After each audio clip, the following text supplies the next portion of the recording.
This is one of our controls engineering labs. This is our programmable controls lab. And in this lab, you'll see the safety rules are prominently posted right next to the whiteboard here.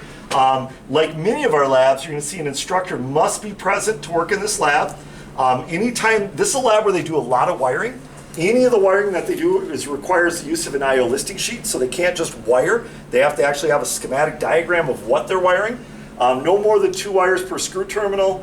The MCR wiring that you're going to see here in a second is allowed to be left up at the end of the lab with instructor permission.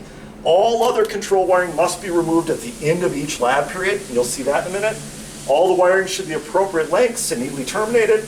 All network and programming cables should be stored in the designated location. So you'll see all of the network cables, all of the hoses, all of the programming cables are stored up here.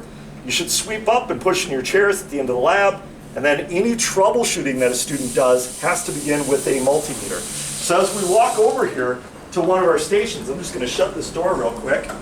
You'll see all of our stations. This is one of the 11 stations in this lab. You'll see that we practice lockout tagout. So students are not allowed to wire on this panel without a lockout tagout. This disconnect must be turned off and has to be locked out. Now once they're up and running, then they're allowed, with instructor permission, to remove the lock and the tag and to energize the system.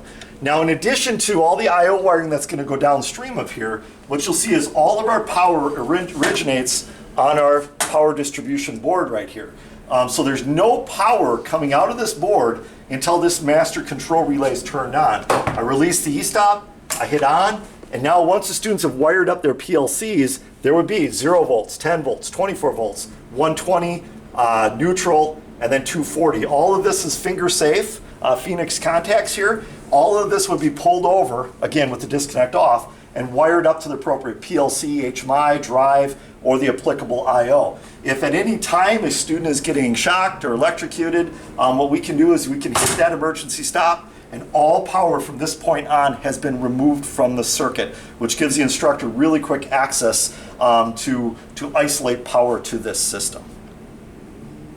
I think we're good.